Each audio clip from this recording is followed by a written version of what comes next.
Welcome to Nexus Edge, the show that helps you get an edge on your competition. I'm, of course, Turd Herder, and we're bringing you an extra special to me episode of Nexus Edge. This is, of course, our Week 4 recap for Season 9 of NGS, and we're going to be talking about all things related to the D, Division D, that is.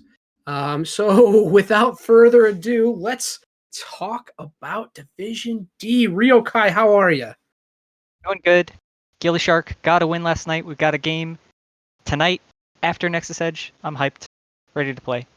Very nice. Excited to talk about Div D. Nexus Cats have a scrim tonight. We're ready. I accidentally scheduled it at the same time as this show. I apologize to our scrim opponents this week. But yeah, we're having a good time. We're ready to play some games. But I don't want to talk too much about us because I have a feeling that we might be talking about our team a little bit later. So let's just get right down into it. We're going to start our talk a little bit about, let's get into the Division D East standings. This is something that I have pulled up, or I had pulled up on my page right here. Sitting right at the top is my team, the Nexus Cats, and right behind us is Zul'jin Distillery, 15 points, and behind them, Bunker Fun Time. I think all three of those teams are likely to end in the top probably 5. I think your math teachers and Church of Murky are probably 2 other teams I'd see in that top 5 position.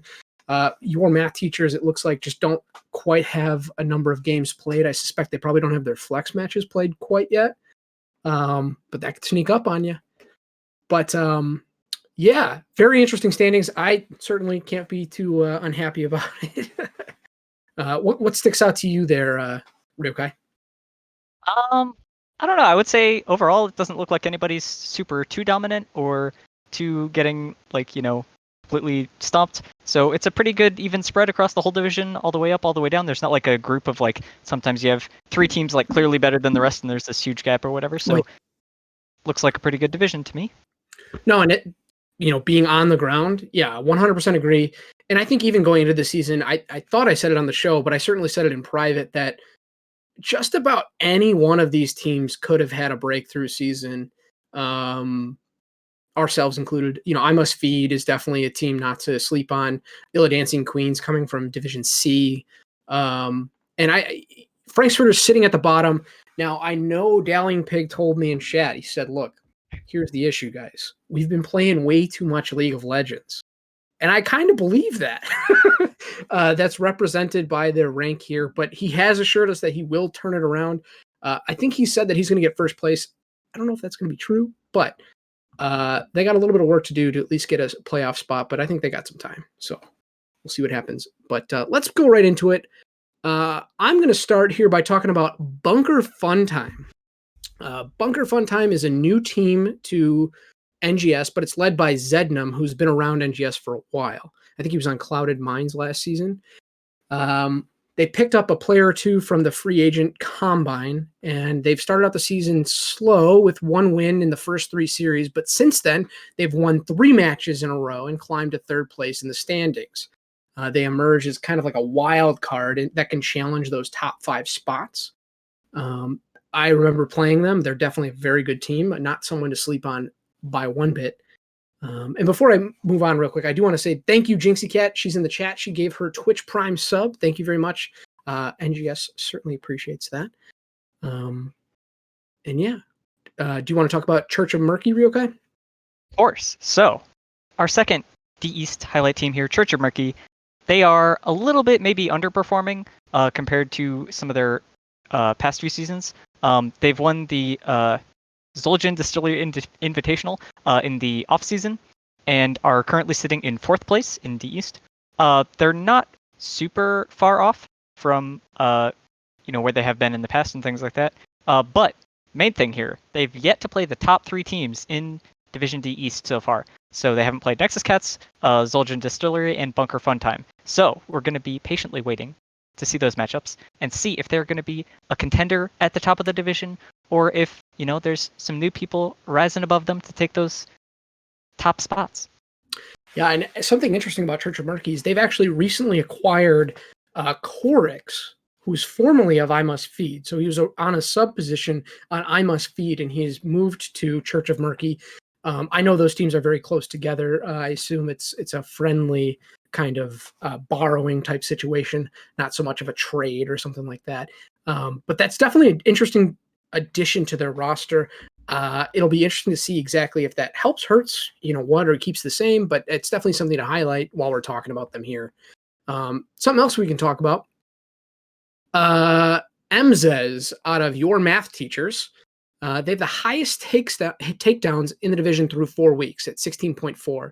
And MZES has been a big part of that. So I guess that's Your Math Teachers collectively have 16.4 takedowns. He is putting up numbers with a 71,000 average damage and 3.9 thousand damage per minute, both of which are first in the division. And he is their mage player with games on all kinds of different mages, including Kael'thas, Jaina, Li Ming, and Mephisto. So if you think you're going to ban the Kael'thas and get rid of that one trick, that's not going to be the case here, because he can play all those mages and do them apparently quite successfully. So, and what about you? What else do you got, Rio? Another player to highlight here from Team Calculated Throw is Scooter Man. They are definitely holding down the front line for Calculated Throw. He's first in damage taken at 90,000. He's damage taken per death. He's also first place, I believe, at 53,000, which is 10,000 more than third place. So they're down at 43k. So pretty big gap there. And at some point, his team is going to need to pervert this sort of like prolonged skirmish sort of thing into fights that he's able to sustain them through. And he's the one really swinging those fights, making the difference in their team fight success so far. Absolutely. No, and definitely if the team is going to be able to capitalize on that, they're going to be someone to watch out for. And Calculated Throw is not a team to sneeze at either. I believe we dropped a map to them, if I'm not mistaken. So there we are. Moving right along to Division D West. Let's talk about the standings first here. I think we have, so this is one of our double round robin divisions, and I can't tell from looking at this who's played each other twice yet or anything like that. But it is still early on. I would expect not a whole lot of that going on. But a couple names kind of pop out to me. Team Rainbow Strike Go. It's a team that got they were in Division C last season. They struggled a little bit. They're now down in Division D. Storm, a Division D West staple from last season, Bloodbath and Beyond. I believe Choo Choo Boys are comprised a lot of D West people from last season. So all of these teams are definitely strong D West teams. Now, the one thing that I think I'm going to say sucks or is interesting or different is only the top 4 teams can go here. So right now, you don't want to be Luigi and Knuckles at the Olympic Games with 0 points. It's a rough position to be in, and especially with 4 games played compared to Bloodbath and Beyond, who only have 3. That's going to take a little bit to catch up. But definitely still, I think it looks like the 3rd, 4th, maybe even the 2nd spot are probably still up for grabs here. But what do you think about the standings? Yeah, well, with it being a double round robin division, and we're at probably roughly the halfway point in the season, I think so. We could see potentially them still make playoffs. I'm not quite sure if that's still possible. It probably depends on the matchups and the number of games still to be played, as you already mentioned. But yeah, definitely. I'm going to talk first about Team Rainbow Strike Go here at the top. You mentioned playing in C West in Division or in Season 8, and they struggled a little bit, but they kept their roster intact. They are one of the favorite teams in D West this season. They're making a strong showing so far. And, they're showing it at the moment, obviously. They've won all 5 matches. They're sitting at a 10-2 map score, so only dropping 2 games so far. They're at 13 points. It's going to just benefit them further in the long run when they get into those second round robin matchups, that they have the first-hand experience. They've already been successful. They kind of know what to expect. They know what they have done in the past is probably going to work pretty well for them, and so they don't need to go reinventing the wheel or trying to, change their strategy too much. So they're definitely a favorite, looking strong in the division so far. Absolutely. And it seems like with those kinds of stat lines, it might be theirs to lose, but nipping at their heels a little bit, another team with cats in the name, Cool Cats and Kittens. It's just a cool team name. And they're mostly new. I think they have a couple returning players, but for the most part, they're comprised of mostly new players. They seem to gel pretty quickly and have 3 dominations after their 1-week loss to Team Rainbow Strike Go. So it looks like they had a loss against a very good team, and they've done really well at kind of holding it together against all the other opponents. Their second series against Team Rainbow Strike Go could definitely kind of decide who's going to be this first seed position going into D West. If Cool Cats and Kittens can pull it off, I mean, that's going to slingshot them either even with or ahead of Team Rainbow Strike Go. So it's definitely something to keep an eye on, and it's a game that I definitely want to catch their next matchup. And why don't you talk about this first player we wanted to highlight here? Sure. So part of Team Cool Cats and Kittens, we have player Beowulf, Beowulf 0, possibly 04. We need to give the offlane players some love. They're off in their own little island, you know. They don't get a whole lot of team interaction, bonding. They're practicing social distancing even outside of any pandemic situations. So they need to get some love, you know. They're the ones that keep up the XP in the other side of the map when the team's fighting. So Beowulf, they've been delivering. They're sitting at 20,000 average XP contribution. That is insane. That's 4,000 more than second place. Most games, nobody gets 20,000 ever. Like, averaging that is crazy. So yeah, shout outs to Beowulf there, soaking the XP, doing the offlane roll, social distancing, doing good. No, it's definitely the PvP or what is it? No, PvE farming simulator for the offlane. It's a good simulator.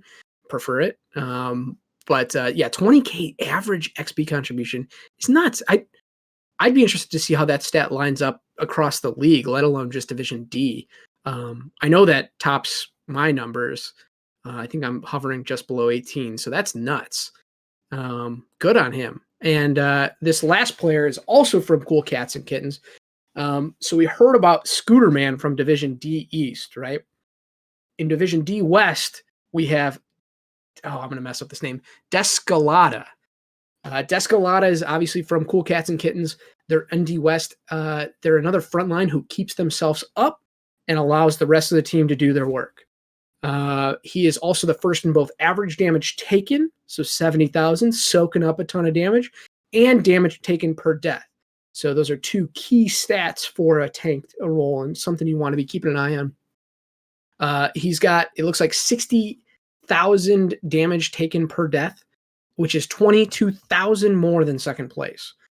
So just a real tank. I mean, to put it, I don't know what other word to use, but he's tanking up that damage.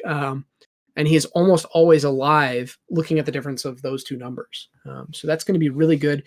And it'll be interesting to see if Descalada, Beowulf, and the squad can take out Team Rainbow Strike Go. So, Rio, before we move on to the Game of the Week discussion, you had some interesting stats. Yeah, just a few quick ones here. So Malfurion is, I believe this is in D East, second most played healer so far in their division, just behind Anduin. But he's sitting at a 75% win rate. So we talked about in a past Bronzer GM segment, I think it was Deckard and Malfurion, and you mentioned Malfurion, he's getting the work done down in Division D, and the stats continue to back that up. So he's receiving relatively few bans, especially compared to being the second most played healer. He's got, I don't know, like 20-something games or whatever, and he's getting the wins. So more bans heading Malfurion's way possibly in the future. Another stat here out of D East, a third of their games so far, a third in the whole division of 13 teams or something. A third of them are on Infernal Shrines and Volskaya, just those 2 maps. I was going to say, I think we've been playing on a lot of those maps. Yeah, that might be to do with some certain teams. Yeah, maybe preferring map pick or something. So there's a lot that goes into those stats, but I just found that kind of interesting that there's 8 other maps in the pool, you guys. You can't be just every series is going to be Infernal Shrines, Volskaya, and then what's game 3? Who knows? So yeah. I think that one has pretty few games. That's pretty common that Praxis is pretty down there. But yeah, hey, I like seeing Praxis games every once in a while. It's at least a new, fresh thing. And we can't leave out D West, of course, in the stats. Lucio, he's got an 80% win rate. What? In D West. This can't be real. He's doing good. 15 games. So that's not a small sample size either. That's a pretty sizable sample size. 15 games in D West. And he's also not receiving any real bans or anything. but people love their Lucio in D West. He's getting the wins also. So I don't know. They're making him work down there.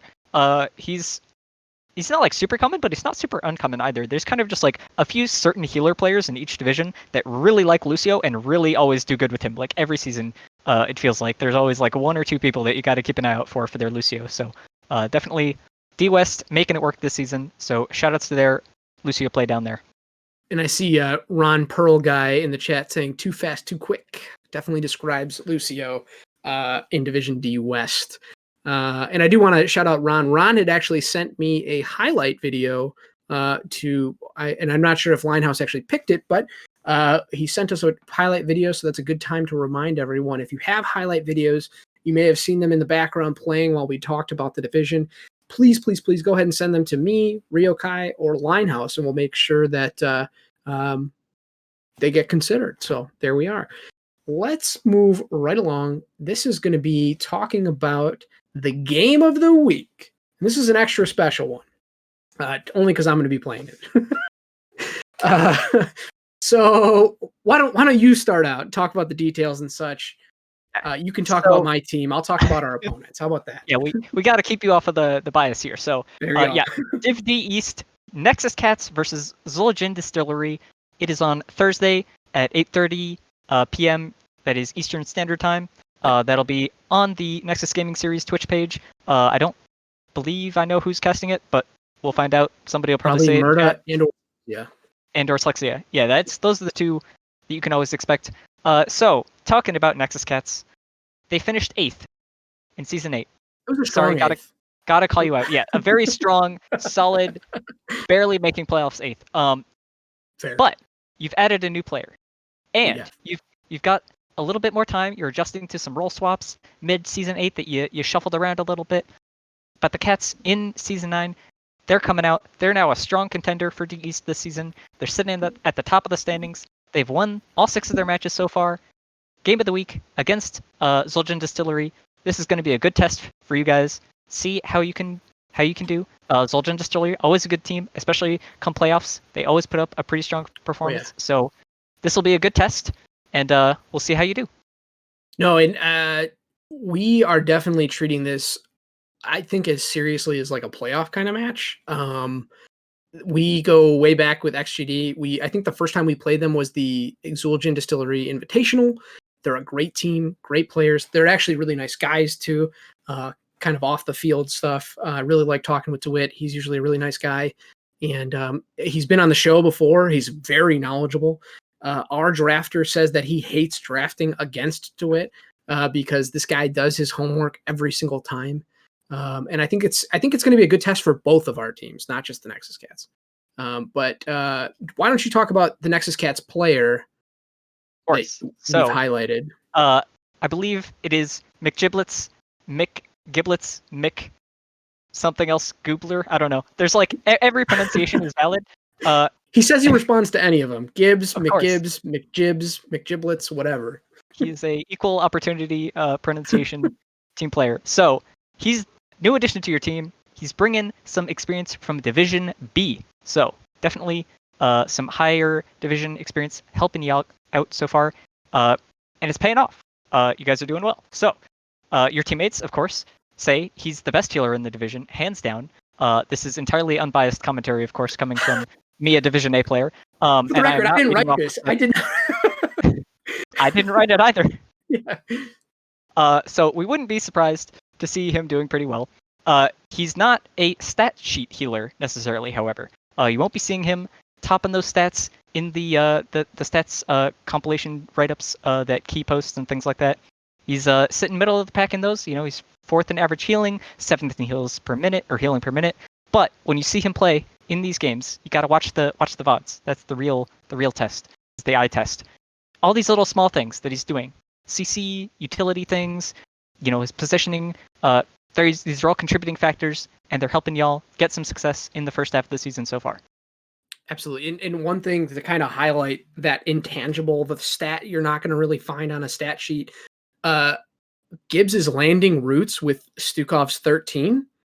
I didn't even know that was possible. I've tried for years. Haven't been able to do it. And he does it regularly. So Guy is definitely a machine. He puts in his time. He presses the buttons when he needs to press them. We definitely appreciate his addition to the team. And he's all around nice guy.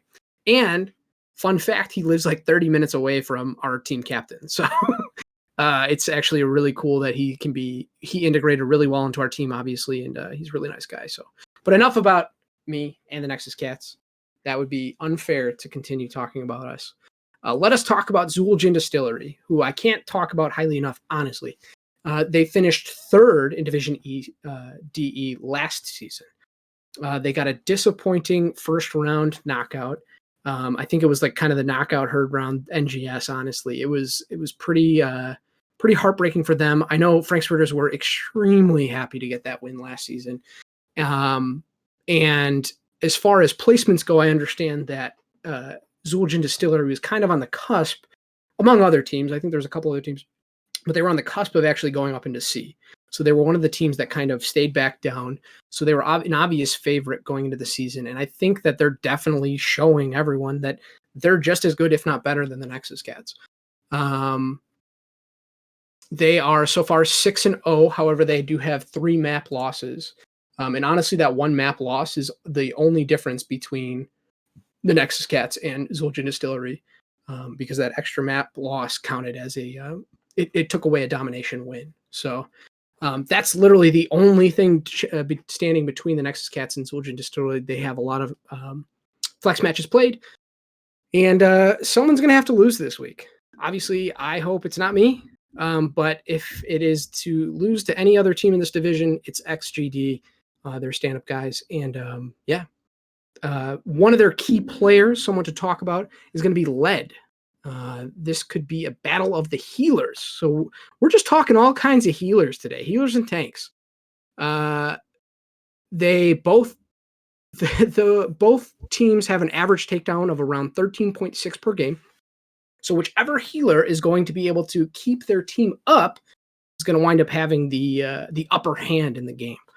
Lead is leading the division in average healing, 74,000 healing, and healing per minute at 4.3,000 per minute, while sitting at 4th in KDA.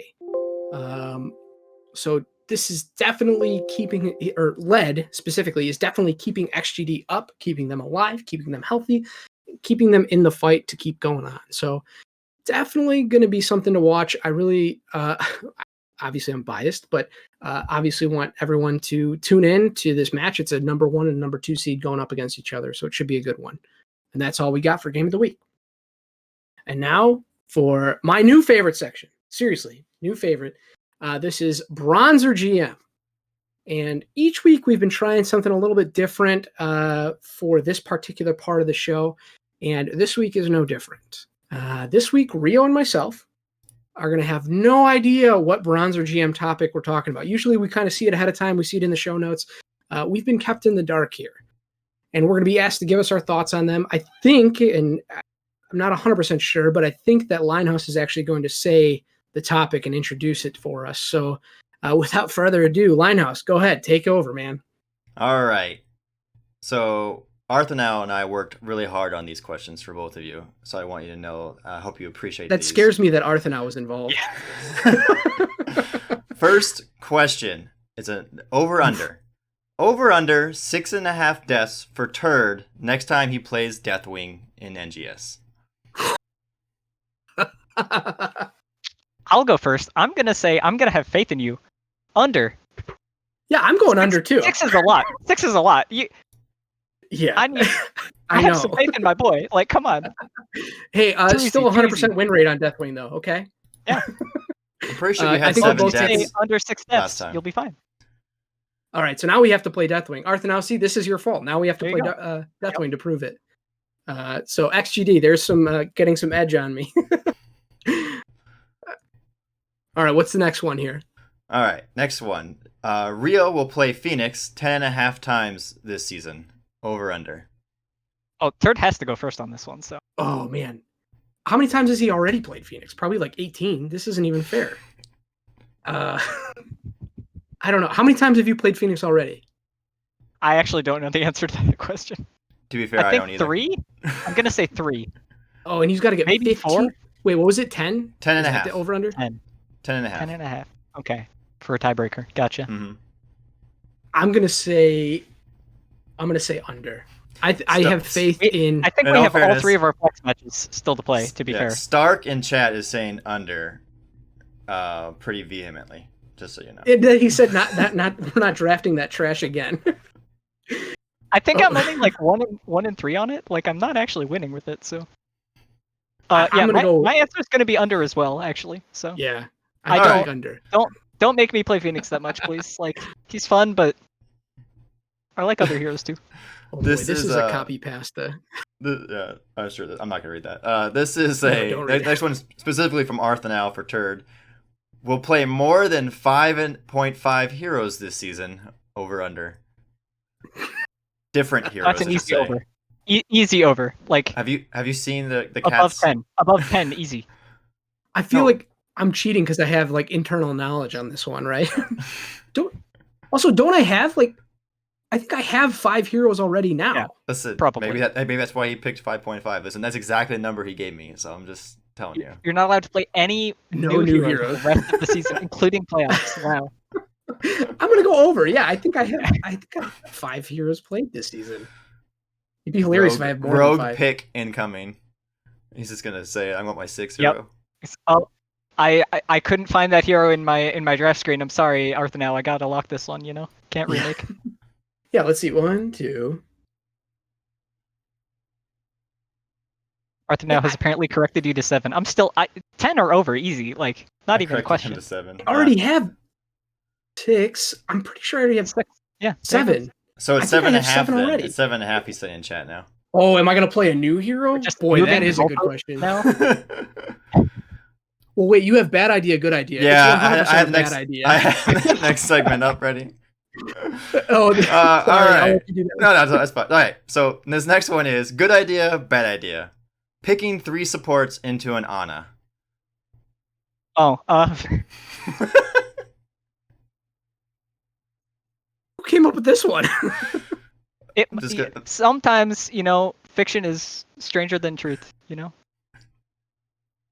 We'll ask I Turd think this question. What do you think? It's a good idea Yes. or a bad idea? Yeah, Turd's answer is the important one. It's got to be a bad idea, right? I One mean, would think. She can't anti-heal every heal you have. Think about it. right? Like, there's going to be some that get through. Exactly. Yeah, I think you just play a normal comp, and I think that's how you win, guys. I don't know. Press X All right. it out on that one. Not sure. All right. Next one's going to be higher or lower.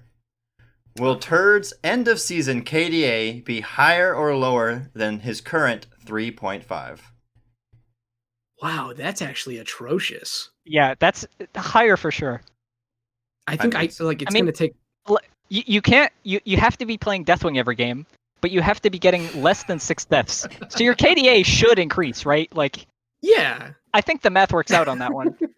man, these hit here, like right here. Yeah. Yeah, 3.5 is quite low. It says our head analyst key. I think I gotta get a higher KDA. I honestly think that Deathwing game is probably bringing me down, among others. I had a couple rough games where I had a lot of deaths, but my team, fortunately, we have Gibbs, who, as we talked about previously, is an excellent healer, and he's kept everyone else up alive. So as long as he keeps doing that, that's fine. But I am still going to say my KDA goes higher. I would hope so. So Rio, you have faith? I have faith. All right. Well, I was going to say I always have lower, faith, because except I have in 0 faith. whatever team's Valkymer is. No faith. for Can't Valkymer. counter stupid. All right. And our final question. This is a long-standing question from chat. Does Rio have a torso? Yes or no? I have never seen it. I don't know. True. It's like Sasquatch. It's an urban myth. Could be. There's very see- fuzzy photos. I saw your shirt. I know you have a shirt on, but do you have a torso? It is a shirt. I can slowly stand up if you would like. Can we Very prove slowly. Oh, Very it nice. might not. I don't know if it's flipped in the camera, but it's BSU Esports or No, it looks the Boise perfect to State me. logo Esports. Nice. I thought it was going to say B Sports, but that makes more sense. Sorry. All right. Perfect. All right, so that's it. That's Bronzer GM this week. This was a good one. This was a lot of fun, actually. Just ripping on me. That's great. And Rio. Yeah.